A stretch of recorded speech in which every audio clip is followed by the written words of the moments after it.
Hello दोस्तों, मैं आशीष कुमार अपने यूट्यूब चैनल बिहार जीकेट्रिक्स में आपका स्वागत करता हूं। आज हम लोग विश्व के भूगोल के अंतर्गत ब्रह्मांड के तीसरे लेक्चर को देखेंगे।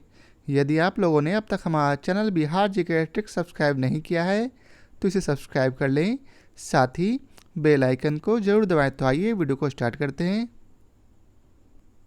इसके पहले के वीडियो में हम लोगों ने देखा बुध, शुक्र, पृथ्वी, मंगल, बृहस्पति के बारे में। अब आइए चलते हैं शनि के बारे में देखते हैं और इसे समझते हैं।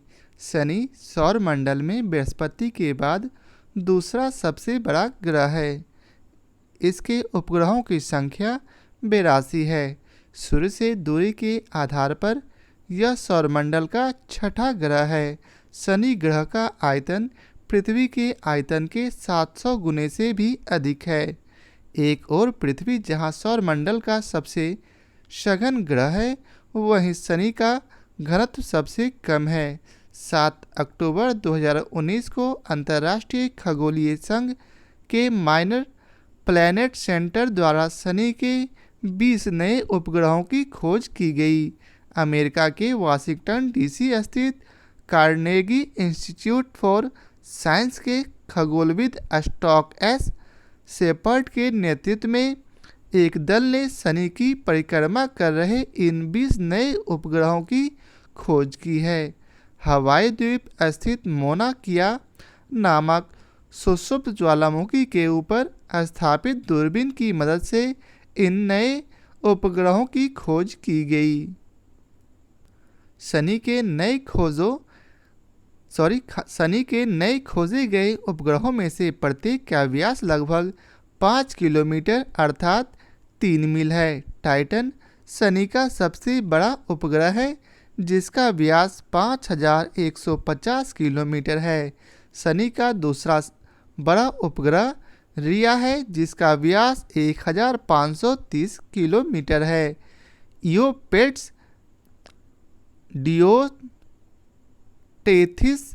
एनसिलेड्स, मिमास, एटलस, लापेटस, इंकलेट्स, फोइवे एवं हेलन शनि के अन्य प्रमुख उपग्रह हैं। एनसिलेड्स शनि ग्रह का सबसे चमकीला उपग्रह है। शनि को सूर्य के चारों ओर चक्कर लगाने में 29.456 वर्षों का समय लगता है। शनि को गैसों का गोला तथा गैलेक्सी समान ग्रह भी कहा जाता है। शनि ग्रह की सबसे बड़ी विशेषता इसके मध्य रेखा के चारों ओर पूर्ण विकसित वलयों का होना है। शनि ग्रह के ए, बी, डी एवं ई वलय पृथ्वी से भी दिखाई देते हैं। शनि के अतिरिक्त बृहस्पति एवं वरुण में भी वलय के संकेत प्राप्त हुए हैं। पृथ्वी से शनि का रंग पीला दिखाई देता है।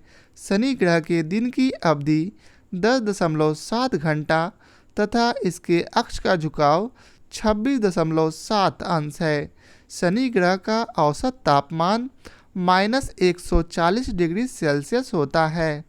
शनि ग्रह के वायुमंडल में हाइड्रोजन, हीलियम, मीथेन और अमोनिया गैसें मिलती है। शनि ग्रह का चुंबकीय क्षेत्र पृथ्वी के चुंबकीय क्षेत्र की तुलना में 578 गुना अधिक है।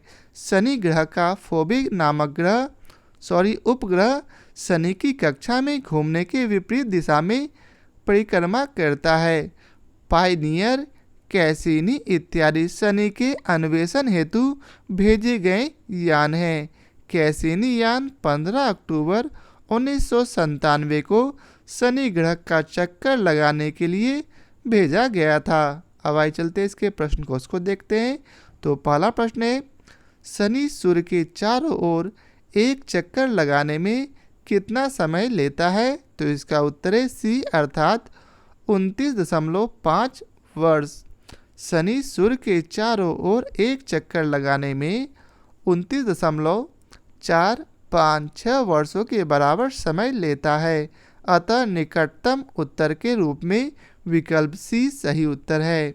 अब अगला प्रश्न है, किस ग्रह के चारों ओर वलय हैं? तो इसका उत्तर है ए शनि। शनि ग्रह के चारों ओर वलयों की पुष्टि हो चुकी है। इसके ए, बी, डी एवं ई वलय पृथ्वी से भी दिखाई देते हैं। शनि के अतिरिक्त बृहस्पति एवं वरुण में भी वलय के संकेत प्राप्त हुए हैं। अब अगला प्रश्न है, अपनी यात्रा के 7 वर्षों के बाद अंतरिक्ष यान कैसिनी ने जून 2004 में निम्नलिखित में से किस ग्रह का चक्कर लगाना आरंभ किया? तो इसका उत्तर है डी, शनि। कैसिनी यान 15 अक्टूबर 1997 को शनि ग्रह का चक्कर लगाने के लिए छोड़ा गया था। अब अगला प्रश्न है, शनि ग्रह है तो इसका उत्तर है सी, नेपच्यून से गर्म। शनि ग्रह नेपच्यून से गर्म है। सूर्य से दूरी के अनुसार ग्रहों की स्थिति इस प्रकार है। सबसे पहले है सूर्य के नज़दीक बुध, उसके बाद शुक्र, उसके बाद पृथ्वी, फिर मंगल, बृहस्पति, शनि, अरुण और वरुण। जो ग्रह सूर्य से जितना नज़दीक होता है, कुछ अपवादों को छोड़कर वह उतना ही गर्म होता है। शनि की स्थिति वरुण अर्थात नेपच्यून से पहले है, अतः यह वरुण की अपेक्षा गर्म होगा। अब अगला प्रश्न है, टाइटन सबसे बड़ा चंद्रमा या उपग्रह है किसका? तो इसका उत्तर है डी, शनि का। शनि सौरमंडल का दूसरा सबसे बड़ा ग्रह है। इसके उपग्रहों की संख्या 62 है। टाइटन शनि का सबसे बड़ा उपग्रह है जिसका व्यास 5150 किलोमीटर है। अब आइए पढ़ते हैं अरुण, वरुण और प्लूटो के बारे में। तो आइए सबसे पहले इसके नोट्स को पढ़ते हैं। अरुण सूर्य से दूरी के अनुसार 7वां तथा ग्रहों के आकार की दृष्टि से तीसरा सबसे बड़ा ग्रह है। अरुण ग्रह की खोज 1781 में विलियम हर्शेल द्वारा की गई थी। अरुण ग्रह का अक्षीय झुकाव 97.8 अंश है। अधिक अक्षीय झुकाव के कारण इसे लेटा हुआ ग्रह भी कहते हैं। अरुण ग्रह सूर्य के चारों ओर एक परिक्रमा करने में 84.07 पृथ्वी वर्षों का समय लेता है। अरुण ग्रह ग्रहों की समान दिशा के विपरीत पूर्व से पश्चिम दिशा में सूर्य के चारों ओर परिभ्रमण करता है। अरुण ग्रह अपने अक्ष पर 17.2 घंटों में एक चक्कर पूरा करता है। अरुण ग्रह पर सूर्योदय पश्चिम दिशा में एवं सूर्यास्त पूर्व की दिशा में होता है। इस ग्रह पर वायुमंडल काफ़ी सघन है, जिसमें हाइड्रोजन, हीलियम, मीथेन तथा अमोनिया है। सूर्य से दूरी होने के कारण यह काफ़ी ठंडा है तथा दूरदर्शी से देखने पर यह नीला हरा अर्थात ब्लू ग्रीन दिखाई देता है। अरुण ग्रह के उपग्रहों की संख्या 27 है। शनि ग्रह की भांति अरुण ग्रह के चारों ओर वलय पाए जाते हैं। अरुण ग्रह से दूरी के अनुसार इनके वलय जेटा 6, 5, 4, अल्फा, बीटा, ईटा, गामा, डेल्टा, लेम्डा, इप्सिलॉन इत्यादि हैं। नासा का वाइजर 2 यान अरुण ग्रह के अध्ययन के लिए भेजा गया था। अब है वरुण। वरुण ग्रह की खोज जर्मन खगोल शास्त्री जोहान गाले ने 1846 में की थी। वरुण ग्रह सूर्य के चारों ओर एक चक्कर लगाने में 164.81 वर्ष लगाता है। वरुण ग्रह के दिन की अवधि 16.1 घंटे तथा इसकी अक्षीय झुकाव 28.3 अंश है। सौरमंडल का सर्वाधिक ठंडा ग्रह वरुण है। इसका औसत तापमान 48 केल्विन अर्थात -228 डिग्री सेल्सियस है। वरुण ग्रह के वायुमंडल में हाइड्रोजन, हीलियम, मीथेन और अमोनिया विद्यमान है। वरुण ग्रह के 14 उपग्रह हैं। इनमें ट्रिटॉन एवं मेरिड प्रमुख हैं। प्लूटो को ग्रहों की श्रेणी से हटाए जाने के बाद 2006 से वरुण ही सौरमंडल का दूरस्थ ग्रह है। प्लूटो सभी सौरमंडलीय पिंडों में सूर्य से सर्वाधिक दूरी पर है। प्लूटो की खोज वर्ष 1930 में क्लाइड टैमबैग ने की थी। इसे सौरमंडल का 9वां एवं सबसे छोटा ग्रह माना गया था, परंतु 14 से 25 अगस्त 2006 के मध्य प्राग, चेक गणराज्य में संपन्न अंतर्राष्ट्रीय खगोलीय संघ की 26वीं महासभा की बैठक में प्लूटो को ग्रह की श्रेणी से हटाकर बौना ग्रह की श्रेणी में डाल दिया गया, क्योंकि प्लूटो की कक्षा वरुण की कक्षा से ओवरलैप करती है। प्लूटो के 5 ज्ञात उपग्रह हैं। प्लूटो की दूरी के अनुसार इनकी स्थिति है चारोन, एस्टिक्स, निक्स, केरबेरॉस और हाइड्रा। चारोन प्लूटो का सबसे बड़ा उपग्रह है। प्लूटो को सूर्य का एक चक्कर पूरा करने में 247.7 वर्ष का समय लगता है। प्लूटो के वातावरण में नाइट्रोजन, मीथेन और कार्बन मोनोऑक्साइड मुख्य रूप से पाए जाते हैं। अब आइए चलते इसके प्रश्न कोश को देखते हैं। तो इसका पहला प्रश्न है,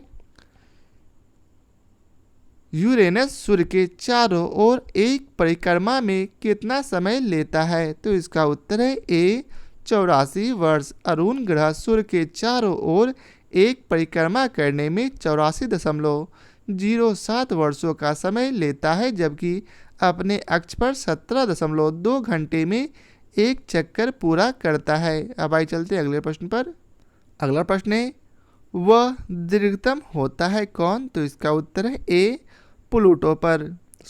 वर्ष दीर्घतम होता है कहाँ?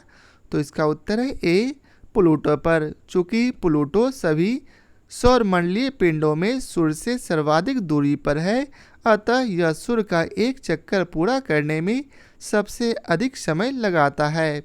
अब अगला प्रश्न है, सूर्य की परिक्रमा में कौन सा ग्रह सर्वाधिक समय लेता है?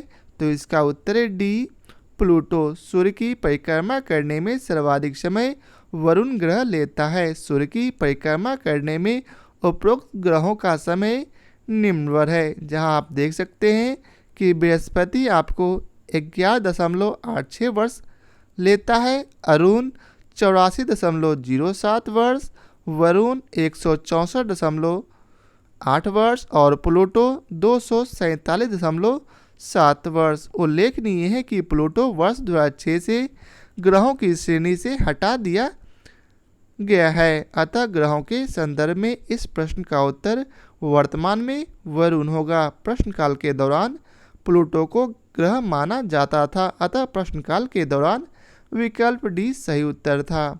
अब अगला प्रश्न है, इंटरनेशनल एस्ट्रोनॉमिकल यूनियन द्वारा वर्ष 2006 में दी गई एक नई परिभाषा के अनुसार निम्नलिखित में से कौन सा ग्रह नहीं है? तो इसका उत्तर है सी प्लूटो। 14 से 25 अगस्त 2006 के मध्य प्राग, चेक गणराज्य में संपन्न अंतर्राष्ट्रीय खगोलीय संघ की 26वीं महासभा की बैठक में प्लूटो को ग्रहों की श्रेणी से हटाकर बौना ग्रह की श्रेणी में डाल दिया गया था, अतः ग्रहों की संख्या नई मान्यता के अनुसार 9 से घटाकर 8 हो गई है। अब अगला प्रश्न है, सौर परिवार का सबसे छोटा ग्रह कौन सा है? तो इसका उत्तर है ए प्लूटो। पूर्ण मान्यता के अनुसार सौर परिवार का सबसे छोटा ग्रह प्लूटो है, जिसका व्यास 2370 किलोमीटर है। उल्लेखनीय है कि प्लूटो को अब ग्रहों की श्रेणी से हटा दिया गया है, अतः अब इस प्रश्न का उत्तर बुध होगा। अब आइए चलते हैं अगले प्रश्न पर। अगला प्रश्न है, सौरमंडल का सबसे ठंडा ग्रह है कौन सा? तो इसका उत्तर है ए नेपच्यून। हमारे सौरमंडल में सूर्य से दूरी के आधार पर ग्रहों का क्रम है बुध, शुक्र, पृथ्वी, मंगल, बृहस्पति, शनि, अरुण तथा वरुण। नेपच्यून के सूर्य से सर्वाधिक दूर होने के कारण इसे सबसे ठंडा ग्रह कहा जाता है। यहाँ पर सतह का तापमान लगभग -228 डिग्री सेल्सियस है। अब अगला प्रश्न है, कौन सा ग्रह और जगत का सबसे दूर का ग्रह है? तो इसका उत्तर है सी, कभी वरुण कभी यम। सूर्य से सबसे अधिक दूरी पर स्थित ग्रह आमतौर पर प्लूटो को माना जाता था।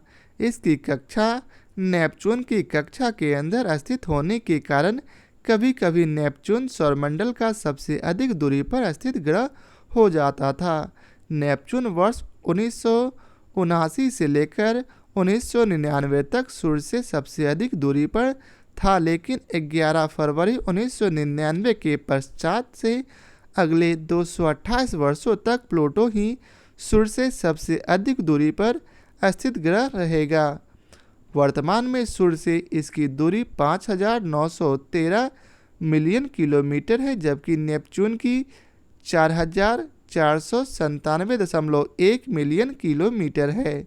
अतः कहा जा सकता है कि सौर जगत का सबसे दूरस्थ ग्रह कभी नेपच्यून तो कभी प्लूटो है। प्लूटो ग्रह को ग्रहों की श्रेणी से हटाए जाने के बाद अर्थात 2006 से इस प्रश्न का उत्तर वरुण होगा। अब अगला प्रश्न है, यद्यपि समानतः प्लूटो सबसे दूरस्थ ग्रह है, पर इसका परिभ्रमण पथ बहुत ही दीर्घवृत्तीय है, जो किसी अन्य ग्रह के पथ को काटता है। परिणाम तो 1979 से आरंभ हुई 20 वर्ष की अवधि में प्लूटो सबसे दूरस्थ नहीं है, तो कौन सबसे दूरस्थ है?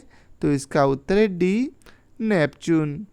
अगला प्रश्न है, निक्स एवं हाइड्रा चंद्रमा है किनके? तो इसका उत्तर है ए, प्लूटो के। प्लूटो सौरमंडल का एक बौना ग्रह है। इसके 5 ज्ञात उपग्रह है। प्लूटो से दूरी के अनुसार क्रमशः नज़दीक से दूर इसकी स्थिति है चारोन, एस्टिक्स, निक्स, केरबेरोस और हाइड्रा। चारोन इनमें सबसे बड़ा है, जबकि बृहस्पति के लगभग 79 से अधिक उपग्रहों की खोज की जा चुकी है तथा बुध और शुक्र के अब तक ज्ञात उपग्रह नहीं है। अब आइए चलते अगले प्रश्न पर। अब है चंद्रमा। अब आइए चलते इसके नोट्स को पढ़ते हैं। उपग्रह के आकाशीय पिंड है जो अपने अपने ग्रहों की परिक्रमा करते हैं तथा अपने ग्रह के साथ साथ सूर्य की भी परिक्रमा करते हैं। पृथ्वी का एकमात्र उपग्रह चंद्रमा है। पृथ्वी से चंद्रमा की न्यूनतम दूरी 3,63,300 किलोमीटर, अधिकतम दूरी 4,05,500 किलोमीटर रहती है, जबकि चंद्रमा और पृथ्वी की औसत दूरी 3,84,400 किलोमीटर है। चंद्रमा सौरमंडल का 5वां सबसे बड़ा उपग्रह है। इसका व्यास 3,475 किलोमीटर है। चंद्रमा अपने अक्ष पर 27 दिन 7 घंटे 43 मिनट में एक चक्कर पूरा करता है। यह लगभग उतनी ही अवधि है जितनी वह पृथ्वी की एक परिक्रमा करने में लेता है। चंद्रमा की पृथ्वी के चारों ओर की कक्षा दीर्घवृत्तीय और झुकाव युक्त है। फलस्वरूप जब चंद्रमा पृथ्वी से सर्वाधिक दूरी पर होता है तो छोटा और जब निकटतम दूरी पर होता है तो बड़ा दिखाई देता है।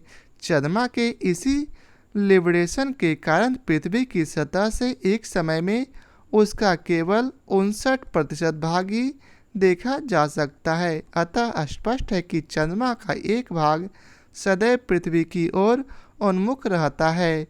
ध्वनि तरंगों के संचरण के लिए किसी माध्यम की आवश्यकता होती है। वायुमंडल इसका एक सशक्त माध्यम है। चंद्रमा पर वायुमंडल का अभाव है। इसी कारण चंद्रमा पर दो व्यक्ति एक दूसरे की बात नहीं सुन सकते हैं। जब सूर्य एवं चंद्रमा के बीच पृथ्वी आ जाती है तो सूर्य का प्रकाश चंद्रमा पर नहीं पड़ता है। चूँकि ग्रहों व उपग्रहों का अपना कोई प्रकाश नहीं है, ये केवल सूर्य के प्रकाश से ही प्रकाशित होते हैं। अतः चंद्रमा पर सूर्य का प्रकाश न पड़ने के कारण ही चंद्र ग्रहण होता है। चंद्र ग्रहण का प्रकाश और उसकी लंबाई चंद्रमा की सापेक्षिक स्थितियों व उसके अक्षीय पथ पर निर्भर करती है। चंद्र ग्रहण सदैव पूर्णिमा के दिन होता है। अर्ध चंद्र के समय पृथ्वी के संदर्भ में सूर्य और चंद्रमा की स्थिति समकोणीय होती है। चंद्रमा अपने दीर्घवृत्ताकार कक्ष के सहारे पृथ्वी की परिक्रमा करता है। जब चंद्रमा पृथ्वी के निकटतम होता है तो उसे चंद्रमा का उपभू स्थिति अर्थात पेरिगी कहते हैं। इस स्थिति में चंद्रमा का ज्वारोत्पादक बल सर्वाधिक होता है, जिस कारण उच्च ज्वार उत्पन्न होता है, जो सामान्य ज्वार से 15 से 20% बड़ा होता है।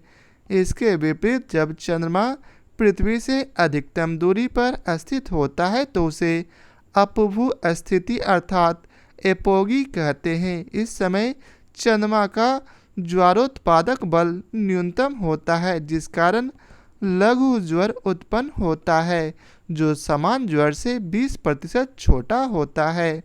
22 दिसंबर 1999 को चंद्रमा पूर्ण उपभू पर था अर्थात इस दिन चंद्रमा के पृथ्वी की ओर निकटतम दूरी पर रहने के कारण ही यह सर्वाधिक चमकदार दिखाई पड़ा। 14 नवंबर 2016 को पुनः पूर्ण उपभू की स्थिति बनी थी, जिसमें चंद्रमा 60 वर्षों में सर्वाधिक बड़ा एवं चमकदार दिखाई पड़ा था। इस स्थिति को आम बोलचाल की भाषा में सुपर मून भी कहते हैं, अर्थात सुपर मून वह स्थिति है जब चंद्रमा पृथ्वी से सबसे निकट होता है। इसमें चंद्रमा लगभग 14% ज़्यादा बड़ा एवं 30% अधिक चमकीला दिखाई पड़ता है। आगे है ब्लड मून। एक परिघटना है जब पृथ्वी चंद्रमा पर पूर्ण छाया डालती है, तब पूर्ण चंद्र ग्रहण की स्थिति उत्पन्न होती है। इसमें चंद्रमा का रंग लाल हो जाता है, इसे ही ब्लड मून कहा जाता है। ब्लड मून एक परिघटना है जो एक सौर वर्ष में 12 चंद्र माहों से कुछ अधिक दिन होने के कारण घटित होती है। एक चंद्र माह लगभग 29.5 दिन का होता है। यदि कैलेंडर वर्ष 29.5 गुना 12 अर्थात 354 दिन का होता तो इसमें 12 पूर्णिमाएं होती और कभी कभी किसी वर्ष में एक अतिरिक्त पूर्णिमा अर्थात ब्लू मून का अस्तित्व नहीं होता। लेकिन एक वर्ष में 365.1/4 दिन होने के कारण प्रत्येक वर्ष में 12 पूर्णिमाओं के लिए आवश्यक 354 दिनों के बाद भी लगभग 11 दिन शेष बच जाते हैं। यही कारण है कि लगभग 2.7154 वर्ष में एक अतिरिक्त पूर्णिमा घटित होने के लिए आवश्यक 29.5 दिन प्राप्त हो जाता है। इस अतिरिक्त पूर्णिमा को ही ब्लू मून की संज्ञा दी जाती है। प्रत्येक 2.7154 वर्ष में एक ऐसा माह होता है जिसमें पूर्णिमा 2 बार होती है, यद्यपि कि दोनों पूर्णिमाओं के बीच अंतर लगभग 29.5 दिन का ही होता है। प्रचलित लोकप्रिय धारणा के अनुरूप जिस माह में 2 पूर्णिमा होगी उसकी दूसरी पूर्णिमा को ब्लू मून कहते हैं। इसी आधार पर वर्ष 2009 जिसमें क्रमशः 2 दिसंबर और 31 दिसंबर को पूर्णिमा का अवसर निर्धारित था, 31 दिसंबर की पूर्णिमा को ब्लू मून कहा गया है। वस्तुतः एक माह में 2 पूर्णिमा के आधार पर ब्लू मून को परिभाषित करना एक लोकप्रिय त्रुटि है जो वर्ष 1946 में फॉर्ब्स अलमनक की स्थिति एंड टेलीस्कोप मैगजीन में प्रस्तुत गलत व्याख्या के कारण प्रचलित हुई। वर्ष 1999 में इसी पत्रिका द्वारा इस त्रुटि को दूर करने हेतु आलेख प्रकाशित किया गया। उल्लेखनीय है कि फॉर्ब्स अलमनक द्वारा प्रस्तुत ब्लू मून की परिभाषाओं को सर्वाधिक स्वीकृति प्राप्त है। अलमनक के अनुसार ब्लू मून एक खगोलीय मौसम में एक अतिरिक्त पूर्णिमा के अस्तित्व की घटना है। खगोलीय मौसम एक वर्ष में 4 है, 21 मार्च एवं 23 सितंबर तथा 21 जून एवं 22 दिसंबर। इस मौसम की विभाजक तिथियां हैं। एक वर्ष में 4 खगोलीय मौसम इस प्रकार होंगे। पहला 21 मार्च से 20 जून, दूसरा 21 जून से 22 सितंबर, तीसरा 23 सितंबर से 21 दिसंबर तथा चौथा 22 दिसंबर से 22 मार्च तक। प्रत्येक खंड लगभग 3 माह का है। प्रत्येक खंड में समानता 3 पूर्णिमाएं होती है, किंतु प्रत्येक 2.7154 वर्ष में किसी एक खंड में समानता 3 पूर्णिमाएं होती है, किंतु प्रत्येक 2.7154 वर्ष में किसी एक खंड में 3 के बजाय 4 पूर्णिमा होती है। 4 पूर्णिमा वाला खंड ब्लू मून परिघटना वाला खंड होगा। इस खंड की 4 पूर्णिमाओं में से तृतीय को ब्लू मून कहा जाएगा। इस परिभाषा के आधार पर वर्ष 2010 के खगोलीय मौसम खंड 23 सितंबर से 22 दिसंबर के दौरान कुल 4 पूर्णिमाएं हुई।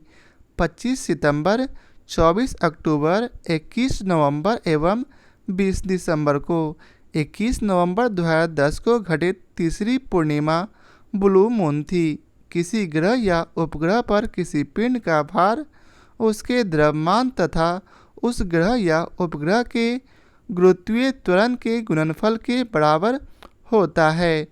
पृथ्वी की अपेक्षा चंद्रमा का गुरुत्वीय त्वरण 1/6 होता है। इसलिए पृथ्वी से चंद्रमा पर ले जाने पर किसी वस्तु का भार घटने कर उसके भार का 1/6 हो जाता है। आगे है, चंद्रमा पर काले धब्बों वाले क्षेत्र को सी ऑफ ट्रांसक्विलिटी या शांति का सागर के नाम से जाना जाता है। चंद्रमा के इसी भाग में प्रथम समानव चंद्रयान अपोलो 11 अवतरित हुआ था।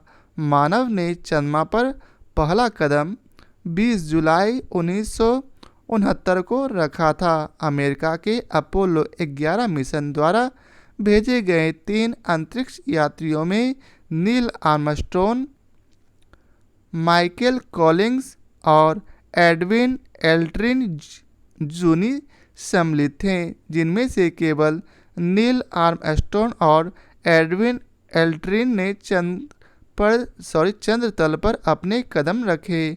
अपोलो 11 मिशन 16 जुलाई 1969 को फ्लोरिडा से उड़ान भर के चंद्रमा पर स्थित सी ऑफ ट्रांसक्विलिटी पर 20 जुलाई 1969 को उतरा था। 21 जुलाई 1969 को चंद्रमा से पृथ्वी के लिए चला यह मिशन 29 जुलाई 1969 को प्रशांत महासागर क्षेत्र में सफलतापूर्वक लौट आया।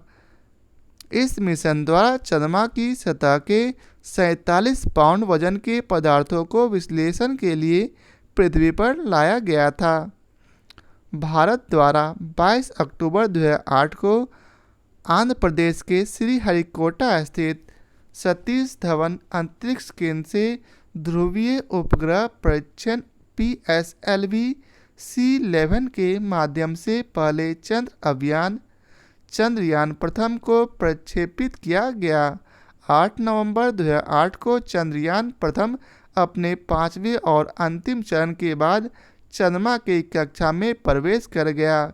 इस अभियान में भारत द्वारा निर्मित मानव रहित अंतरिक्ष यान मून इम्पैक्ट प्रोब को चंद्रमा की सतह पर उतारा गया। चंद्रयान पर नज़र रखने के लिए बेंगलुरु से कुछ दूर पर ब्यालालू में Indian deep space network centre की स्थापना की गई है। चंद्रयान 2 चंद्रमा के लिए भारत का दूसरा मिशन पूरी तरह से स्वदेशी मिशन है। चंद्रयान 2 मिशन में एक ऑर्बिटर, लैंडर और रोवर शामिल थे। 22 जुलाई 2019 को श्रीहरिकोटा स्थित सतीश धवन अंतरिक्ष केंद्र सार के द्वितीय लॉन्च पैड से GSLV mark IIM first rocket द्वारा भारत के चंद्रयान 2 का प्रक्षेपण किया गया। यह GSLV मार्क 3 रॉकेट की पहली परिचालन उड़ान थी। चंद्रयान द्वितीय ऐसा पहला मिशन था जो चंद्रमा के दक्षिणी ध्रुव पर पहुंचकर वहां अनुसंधान संचालित करने हेतु लक्षित था। सेलिनी का जापानी उपनाम कागुया है। चंद्रमा की कक्षा में भेजा गया यह जापान का अंतरिक्ष यान था। इसे 14 सितंबर 2007 को प्रक्षेपित किया गया था। 1 वर्ष 8 माह तक चंद्रमा की कक्षा में सफलतापूर्वक परिक्रमा करने के पश्चात यह चंद्रमा की सतह पर गिल क्रेटर के समीप स्वेच्छा से टकरा गया। हवाई चलते इसके प्रश्न कोश को देखते हैं। तो पहला प्रश्न है, मानव से चंद्रमा पर पहला कदम कब रखा गया? तो इसका उत्तर है डी 1969। मानव ने चंद्रमा पर पहला कदम 20 जुलाई 1969 को रखा था। अमेरिका के अपोलो 11 मिशन द्वारा भेजे गए 3 अंतरिक्ष यात्रियों में ने नील आर्मस्ट्रॉन्ग, माइकल कॉलिंस और एडविन एल्ड्रिन जूनी सम्मिलित थे, जिनमें से केवल नील आर्मस्ट्रॉन्ग और एडविन एल्ड्रिन ने चंद्रमा तल पर अपने कदम रखे। अगला प्रश्न है, सी ऑफ ट्रांसक्विलिटी कहाँ पर है? तो इसका उत्तर है डी चंद्रमा पर। चंद्रमा पर काले धब्बों वाले क्षेत्र को सी ऑफ ट्रांसक्विलिटी या शांति का सागर के नाम से जाना जाता है।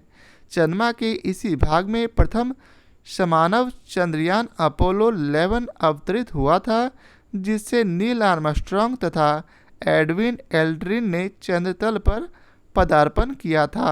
अब अगला प्रश्न है, कथन 1, चंद्र का सदैव एक अभिन्न फलक ही पृथ्वी की ओर अभिमुख होता है। कारण आर है, चांद अपने अक्ष पर 23.5 दिवस में घूर्णन पूरा करता है, जो लगभग उतनी ही अवधि है जिसमें वह पृथ्वी की परिक्रमा पूरा करता है। नीचे दी गए कोड का प्रयोग कर सही उत्तर का चयन कीजिए। तो इसका सही उत्तर है सी, अर्थात ए सही है परंतु आर गलत। अब आइए चलते हैं अगले प्रश्न पर। अगला प्रश्न है, निम्नलिखित कथनों पर विचार कीजिए और उत्तर नीचे दिए हुए कोटों की सहायता से दीजिए। तो आइए चलते हैं इसका सही उत्तर जानते हैं। तो इसका सही उत्तर है ए तथा आर दोनों सही है और आर ए का सही स्पष्टीकरण है। तो आइए चलते हैं इसे कथन और कारण को पढ़ते हैं। कथन ए में बतलाया गया है, पृथ्वी पर से चंद्रमा के पृष्ठ का केवल एक फलक ही दिखाई देता है। वही कारण आर है, अपने अक्ष पर चंद्रमा के घूर्णन का काल उसके पृथ्वी के चारों ओर घूरने के काल के बराबर होता है। अब आइए चलते इसके विस्तार को पढ़ते हैं। पृथ्वी से चंद्रमा का लगभग आधा भाग ही दिखाई देता है, इसलिए कथन ए सत्य है। पृथ्वी का उपग्रह चंद्रमा अपनी धुरी पर घूर्णन और पृथ्वी की कक्षा की परिक्रमा लगभग एक ही समय 27 दिन 7 घंटे 43 मिनट में पूरा करता है। अतः कारण आर भी सत्य है। कारण आर कथन ए की सही व्याख्या इसलिए है क्योंकि तुल्यकालिक परिक्रमण के कारण ही चंद्रमा में द्रव्यमान का वितरण असममित है, जिससे पृथ्वी का गुरुत्वाकर्षण चंद्रमा के एक गोलार्ध को अपनी तरफ आकर्षित किए रहता है। अब अगला प्रश्न है, चंद्रमा के धरातल पर दो व्यक्ति एक दूसरे की बात नहीं सुन सकते हैं क्योंकि? तो इसका उत्तर है बी, चंद्रमा पर वायुमंडल नहीं है। अब आइए चलते हैं अगले प्रश्न पर। अगले प्रश्न पर चलने से पहले इसके विस्तार को पढ़ लेते हैं। ध्वनि तरंगों के संचरण के लिए किसी माध्यम की आवश्यकता होती है। वायुमंडल इसका एक सशक्त माध्यम है। चंद्रमा पर वायुमंडल का अभाव है, इसी कारण चंद्रमा पर दो व्यक्ति एक दूसरे की बात नहीं सुन सकते हैं। अब अगला प्रश्न है, चंद्र ग्रहण कब होता है? तो इसका उत्तर है बी, जब पृथ्वी सूर्य और चंद्रमा के बीच आ जाती है। जब सूर्य एवं चंद्रमा के बीच पृथ्वी आ जाती है तो सूर्य का प्रकाश चंद्रमा पर नहीं पड़ता है। चूँकि ग्रहों व उपग्रहों का अपना कोई प्रकाश नहीं है, ये केवल सूर्य के प्रकाश से ही प्रकाशित होते हैं। अतः चंद्रमा पर सूर्य का प्रकाश न पड़ने के कारण ही चंद्र ग्रहण होता है। चंद्र ग्रहण का प्रकार और उसकी लंबाई चंद्रमा की अपेक्षित स्थितियों व उसके कक्षीय पथ पर निर्भर करती है। चंद्र ग्रहण सदैव पूर्णिमा के दिन होता है। अगला प्रश्न है, कौन सी परिस्थिति में चंद्र ग्रहण होता है? तो इसका उत्तर है सी, पूर्ण चंद्र। अगला प्रश्न है, 22 दिसंबर 1999 को पूर्णिमा के चंद्रमा के सामान्य से अधिक चमकदार होने के लिए मुख्य उत्तरदायी कारक था। तो इसका उत्तर है डी, उपभू। 22 दिसंबर 1999 को चंद्रमा पूर्ण उपभू पर था, अर्थात इस दिन चंद्रमा के पृथ्वी की सबसे निकटतम दूरी पर रहने के कारण ही यह सर्वाधिक चमकदार दिखा। 14 नवंबर 2016 को पुनः पूर्ण उपभू की स्थिति बनी थी, जिसमें चंद्रमा 60 वर्षों में सर्वाधिक बड़ा एवं चमकदार दिखाई पड़ता था। इस स्थिति को आम बोलचाल की भाषा में सुपर मून भी कहते हैं। अब अगला प्रश्न है, जब अर्धचंद्र होता है तो सूर्य, पृथ्वी तथा चंद्र के बीच का कोण होता है? तो इसका उत्तर है बी, 90 डिग्री अर्थात समकोण। अर्धचंद्र के समय पृथ्वी के संदर्भ में सूर्य और चंद्रमा की स्थिति समकोणीय अर्थात 90 डिग्री होती है। अगला प्रश्न है, वेमेल को चुनिए। तो इसका उत्तर है सी, चंद्रमा। ये बाकी सभी ग्रह हैं, केवल यही जो है उपग्रह हैं। अब आइए चलते इसके विस्तार को पढ़ते हैं। मंगल, बुध और पृथ्वी तीनों ग्रहों की श्रेणी में आते हैं, जबकि चंद्रमा पृथ्वी का उपग्रह है, अर्थात उपयुक्त तीनों सूर्य का चक्कर लगाते हैं, जबकि चंद्रमा पृथ्वी का चक्कर लगाता है। इस प्रकार चंद्रमा उपयुक्त तीनों ग्रहों में से भिन्न एक उपग्रह है। अगला प्रश्न है, निम्न में से कौन सा ग्रह नहीं है? तो इसका उत्तर है ए, चंद्रमा। अगला प्रश्न है, जिसमें आपको सुमेलित करना है। तो आइए चलते हैं डायरेक्ट इसके विश्लेषण पर।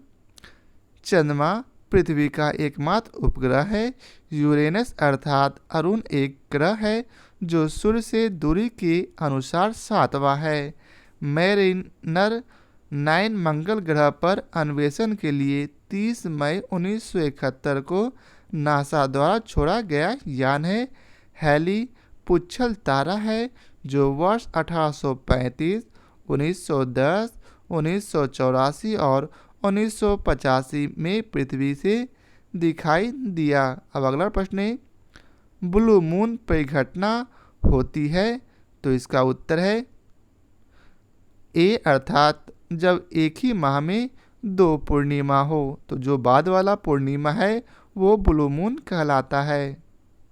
नासा के अनुसार ब्लू मून वह परिघटना होती है जब किसी एक ही माह में 2 पूर्णिमा हो। यह घटना प्रायः 2 से 2.5 वर्ष के अंतराल पर होता है। अब अगला प्रश्न है, जब किसी वस्तु को पृथ्वी से चंद्रमा पर ले जाया जाता है तो इसका उत्तर है बी, उसका भार घट जाता है। कितना? तो 1/6। पृथ्वी की अपेक्षा चंद्रमा पर गुरुत्वीय त्वरण 1/6 होता है, इसलिए पृथ्वी से चंद्रमा पर ले जाने पर किसी वस्तु का भार घटकर उसके भार का 1/6 हो जाता है। सूत्र, पिंड का भार बराबर द्रव्यमान गुने गुरुत्वीय त्वरण। अगला प्रश्न है, चंद्रमा की पृथ्वी से दूरी है? तो इसका उत्तर है ए, 364,000 किलोमीटर। चंद्रमा एवं पृथ्वी के बीच की औसत दूरी 3,84,400 किलोमीटर है। उपरोक्त विकल्पों में सबसे समीप का विकल्प 3,64,000 किलोमीटर है। पृथ्वी से चंद्रमा की अधिकतम दूरी 4,05,500 किलोमीटर रहती है। अब अगला प्रश्न है, एक देश अपने सेलेनी परीक्षणकर्ता को चंद्रमा की कक्षा में भेजकर एशिया का प्रथम देश हुआ। यह यश प्राप्त करने वाला देश है।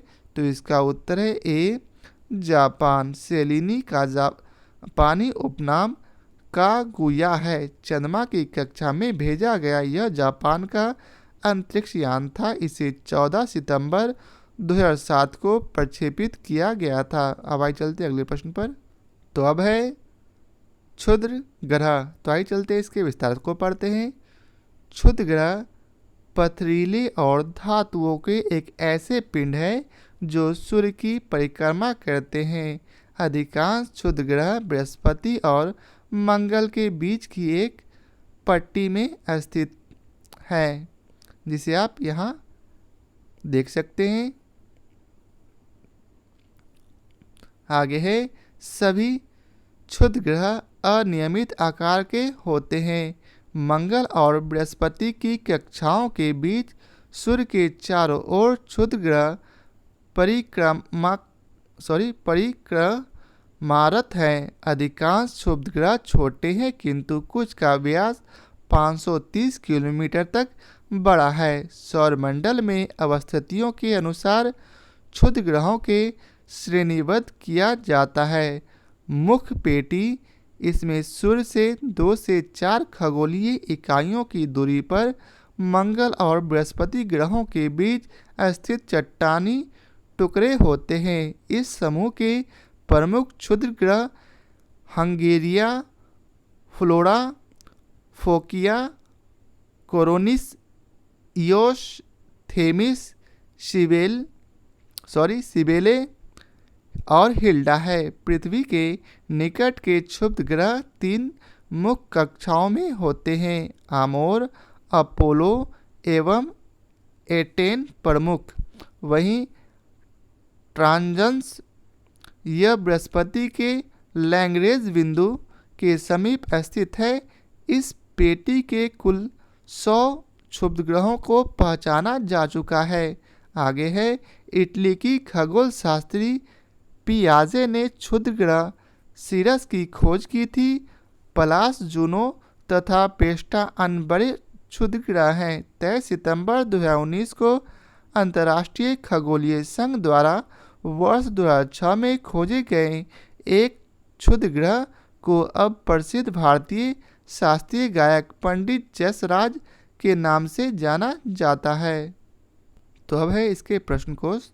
तो आइए चलते हैं इसके प्रश्न कोश को देखते हैं। तो पहला प्रश्न है, मंगल और बृहस्पति की कक्षाओं के बीच सूर्य के चारों ओर परिक्रमा करने वाले सेल के छोटे टुकड़े के समूह को क्या कहते हैं? तो इसका उत्तर है डी, क्षुद्र ग्रह।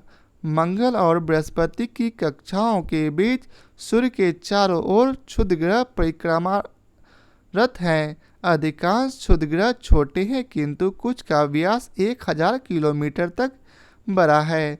सौरमंडल में अवस्थितियों के अनुसार क्षुद्र ग्रहों को श्रेणीबद्ध किया जाता है।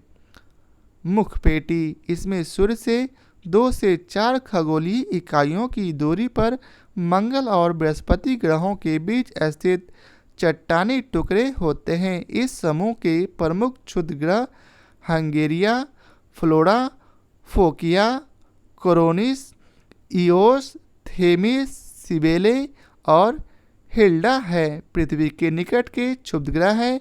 इनमें एटेन, अपोलो, अमोर प्रमुख हैं। आगे है ट्रांजन्स, यह बृहस्पति के लैग्रेंज बिंदु के समीप स्थित है। इस पेटी के कुल 100 क्षुद्र ग्रहों को पहचाना जा चुका है। अब आगे है, क्षुद्र ग्रहों के विषय में निम्नलिखित कथनों पर विचार कीजिए। तो इसका सही कथन है सी, अर्थात 1 और 2 सही हैं। तो आइए पढ़ते हैं 1 और 2 को। तो 1 में बतलाया गया है क्षुद्र ग्रह सूर्य की परिक्रमा करने वाले विभिन्न आकारों के चट्टानी मलबे हैं। वहीं दूसरा है अधिकांश छोटे हैं, किंतु कुछ का व्यास 1000 किलोमीटर तक बड़ा है। अगला प्रश्न है, सौरमंडल में क्षुद्र ग्रह छोटे खगोलीय पिंड है जो जिन ग्रहों के मध्य पाए जाते हैं वे हैं, तो इसका उत्तर है बी, मंगल और बृहस्पति। अब आइए चलते हैं अगले पेज पर। तो आगे है, क्षुद्र ग्रहों तथा धूमकेतु के बीच क्या अंतर होता है, तो इसका सही कथन है बी, अर्थात केवल 1 और 3। तो आइए चलते हैं 1 और 3 को पढ़ते हैं। क्षुद्र ग्रह लघु चट्टानी ग्राहिकाएं हैं, जबकि धूमकेतु हिमस्थित गैसों से निर्मित होते हैं जिन्हें चट्टानी और धातु पदार्थ आपस में बांधे रखते हैं। वहीं तीसरा है, धूमकेतु गोचर दीप्तिमान पुष्प दर्शाते हैं, जबकि क्षुद्र ग्रह यह नहीं दर्शाते हैं। धूमकेतु सौरमंडल निकाय है जो पत्थर, धूल, बर्फ और गैस के बने हुए छोटे छोटे खंड होते हैं। ये ग्रहों के समान सूर्य की परिक्रमा करते हैं। धूमकेतु के 3 मुख्य भाग होते हैं, पहला नाभि, दूसरा कोमा और तीसरा पुच्छ। नाभि धूमकेतु का केंद्र होता है जो पत्थर और बर्फ का बना होता है। नाभि के चारों ओर गैस और धूल के बादल को कोमा कहते हैं। नाभि तथा कोमा से निकलने वाली गैस और धूल एक पुच्छ का आकार ले लेती है। धूमकेतु मुख्यतः कुपर बेल्ट एवं ऊंट क्लाउड में पाए जाते हैं। क्षुद्र ग्रह पथरीले और धातुओं के ऐसे पिंड हैं जो सूर्य की परिक्रमा करते हैं। अधिकांश क्षुद्र ग्रह बृहस्पति और मंगल के बीच की एक पट्टी में स्थित है। तो अब आइए चलते हैं धूमकेतु और उल्ट का पिंड को समझते हैं। तो आइए चलते हैं इसके सबसे पहले इसके नोट्स को पढ़ेंगे। धूमकेतु या पुच्छल तारे आकाशीय धूल, बर्फ और हिमानी गैसों के पिंड हैं जो सूर्य से दूर ठंडे व अंधेरे क्षेत्र में रहते हैं। सूर्य के चारों ओर ये लंबे किंतु अनियमित या असमकेंद्रित कक्षा में घूमते हैं। धूमकेतु अपनी कक्षा में घूमते हुए कई वर्षों के पश्चात जब ये सूर्य के समीप से गुजरते हैं तो गर्म होकर इनमें गैसों की फुहारें निकलती है जो एक लंबी चमकीली पुच्छ के समान प्रतीत होती है। कभी कभी ये पुच्छ लाखों किलोमीटर लंबी होती है। धूमकेतु में समांतर 2 पुच्छ होते हैं, पहला धूलकणों से युक्त और दूसरा आयोनाइड। दोनों की उत्पत्ति कोमा से होती है। विद्युत आवेशित कणों से युक्त आयोनाइड पुच्छ शारीरिक चुंबकीय क्षेत्र से उत्पन्न चुंबकीय बल के विशेष प्रभाव के कारण सूर्य की विपरीत दिशा में होती है और सौर हवाओं के सहारे आगे बढ़ती है, जबकि धूलकणों से युक्त पुच्छ सूर्य से उत्पन्न विकिरण दबाव में बढ़ती है। धूमकेतु के शीर्ष को कोमा कहते हैं। दीर्घ अवधि के धूमकेतु 70 से 90 वर्षों के अंतराल पर दिखाई पड़ता है, जैसा हैली धूमकेतु पृथ्वी से 76 वर्षों के अंतराल पर दिखाई देता है।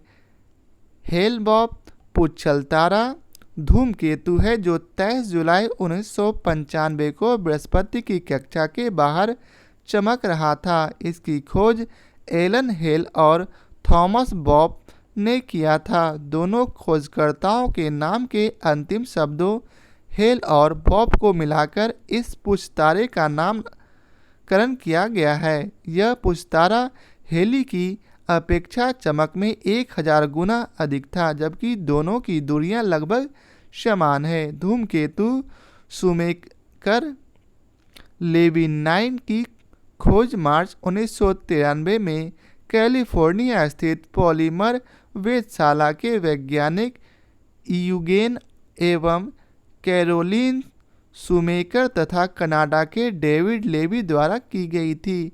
दोनों वैज्ञानिकों के नामों के अंतिम शब्दों शूमेकर एवं लेवी को संयुक्त कर इसका नामकरण किया गया है।